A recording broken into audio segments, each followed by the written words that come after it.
What are you doing in my room? The elderly woman was brutally shot dead by the intruder, but her body mysteriously twisted and stood up again. Looking at the killer, the elderly woman was filled with rage, quickly healing her injuries, and charged toward Bard with a furious roar. Bard was caught off guard and kept backing up. He looked for an opportunity to shoot, but the old woman's body was too flexible, and he missed even after firing several shots. Bard had never encountered such a formidable vampire. He quickly cornered the old woman against the wall, but she used the momentum to rebound and flung him away. Taking advantage of Bard's unstable footing, the old woman delivered a sidekick, shattering a 100-meter-thick wooden panel into a large gap. Bade removed his mask and took out the glass shards from his shoulder. He then loaded the special ammunition, fixed his gaze on the exit, and prepared for battle. However, the old woman suddenly appeared behind him. Fortunately, Bade reacted quickly, rolled to his feet, and attempted to use the sunlight to his advantage to fire. But in the confined space, the agile vampire held the upper hand, and the close-quarters combat left Bade struggling to defend himself. Drawing on his extensive hunting experience, Bard quickly turned the tide, grabbing the old woman by the neck and slamming her into the ground. Despite the heavy blow, the old woman's nearly invincible regenerative abilities kept her unbeatable. Bard drew his knife and prepared for battle, but after a few rounds, he was knocked to the ground. He quickly stabbed the old woman in the abdomen with a silver weapon. A group of people in a subway car were attacked by vampires. The captain was the first to shoot, but against the so-called vampire gods, whose speed surpassed bullets, his shots were ineffective. After running out of bullets, a man rushed forward to engage in hand-to-hand combat.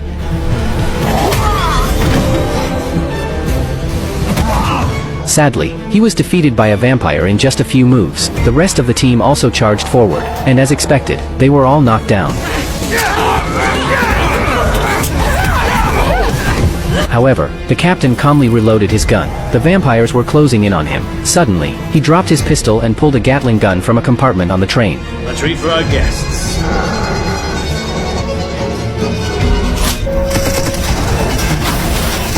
Faced with the captain's wild barrage, the vampires were either killed or injured. One vampire jumped out of the train car, broke the glass of the driver's cabin, and lunged at the driver. The captain, unaware of this, continued to suppress the vampires on his own. But the driver's situation was extremely dangerous.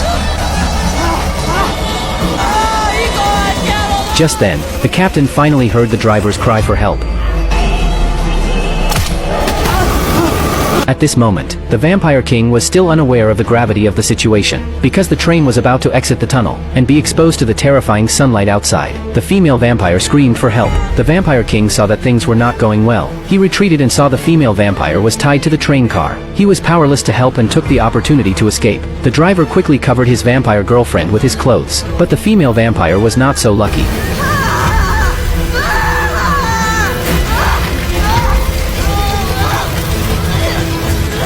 She was instantly turned to ash by the sunlight. Watching the train leave, the Vampire King decided to infect more humans and turn them into his kind. He wanted revenge on these people. So that night, they went to a bar filled with dancing young people, who had no idea what horrifying things were about to happen to them. The girl was hiding under the bed. The next second, it was searching for the girl's trace. The girl under the bed didn't even dare to breathe.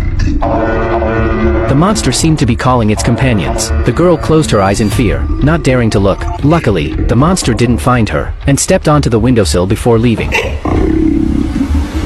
Seeing that the monster was gone, the girl quickly ran to close the window, panting heavily from fear. After composing herself, she picked up a weapon. Just as she was about to close the front door, a strange sound lingered from the rooftop.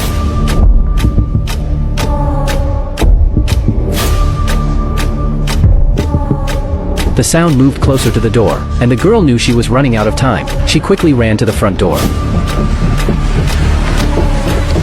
Ultimately, she managed to lock the door before the monster arrived. Just as the girl thought she was safe, the lights and other appliances in the house suddenly turned on. She immediately ran to unplug all the appliances, but in an instant, the surroundings became eerily quiet, so she quickly ran to the phone to call for help. The next second,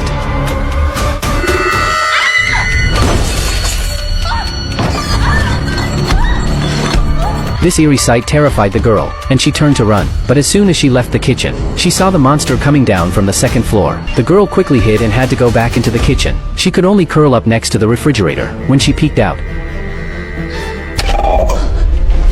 she desperately covered her mouth, not daring to make a sound. The next second, the refrigerator door slammed into her. Fortunately, it was blocked by a cabinet, and the girl was not injured. However, before the girl could recover, footsteps approached. She looked down and saw the monster standing in front of her. The girl looked up. A woman was bathing in a river, and a man was secretly watching her. Suddenly, he was shocked to discover that the woman was a wild person. The woman looked up. The man was so frightened that he quickly lay down. Luckily, the woman didn't notice him. Afterward, she got dressed and prepared to leave. The man followed her and found her cave. The man secretly observed her, and an evil plan began to form in his mind. The next day, when the woman left the cave, the man trapped her with a net. She struggled desperately to escape, but the man knocked her unconscious. Then, the woman was taken to the basement. The man tied her up completely. Next, the man brought his family to see the wild person. They brought food, and his wife carefully offered it to her. But surprisingly, even when the woman knocked the food over, she refused to eat.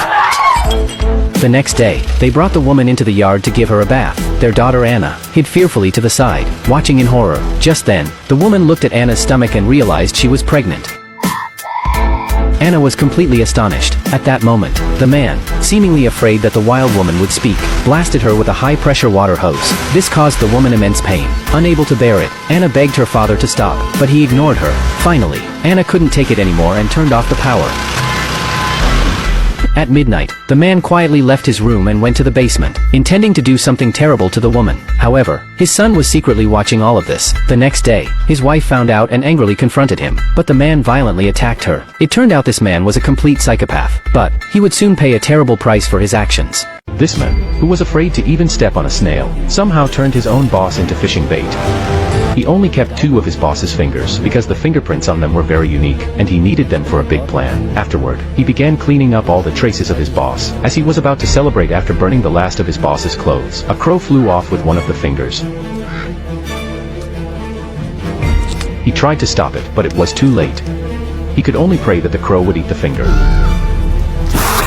For the first few days, everything seemed fine, but it wasn't long before the boss's other finger started to rot. Meanwhile, since the gang members hadn't seen their boss, they started to suspect him. So, the men used the remaining finger to make a mold. After confirming the mold was perfect, he was so pleased with himself that he decided to get a good night's sleep. Just then, a gang member called him, seeming to have urgent news. Little did the men know, a pistol was pointed at the member's head at that very moment. When the men arrived at the location, it had already been cordoned off by the police. He realized he might be targeted by an assassin, so he hurried home. He opened the refrigerator, and breathed a sigh of relief when he saw the finger was still there. Just then, there was a frantic knock on the door. He panicked and threw the finger into the toilet, but it wouldn't flush. He quickly picked it up and put it in his pocket. By this point, the assassin had already broken down the door. The man had no choice but to feign calmness and greet his dog. The assassin demanded to know where the boss was. The man lied, saying the boss had just left. The assassin of course didn't believe him, and began searching the house. The dog seemed to smell its owner, and began moving toward the man, who kept backing away in fear, fearing exposure. In a crucial moment, he fed the boss's finger to the dog. When the assassin came out, he said he would spare the men for now but would be back. The men stood there, frozen in terror.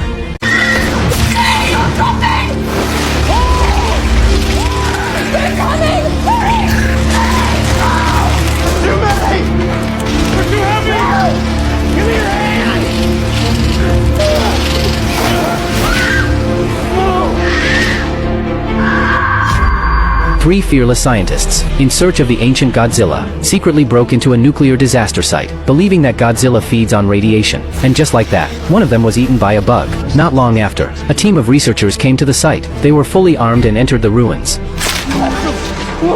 where they found many shed exoskeletons of mutated bugs. Everyone ignored them and continued to venture deeper into the ruins. Just then, a huge bottomless pit appeared before them, along with a ticking time bomb. Suddenly, a group of agents appeared on the other side, pointing their guns at the researchers, who were terrified. After a tense standoff and a few questions, they discovered that the agents were from an organization called Monarch, a group dedicated to studying these radiation-fueled monsters. You want to talk? When Monarch's leader appeared, the researchers calmed down. The leader told Kate that their goal was to understand the monsters, but for now, they had to blow up the pit, because it was filled with monsters they couldn't control. Clear the space. Let's go. The leader instantly fled, leaving the research team behind. As Kate ran out, her teammate fell into the deep pit due to the collapse. She watched the deep pit in despair. Suddenly,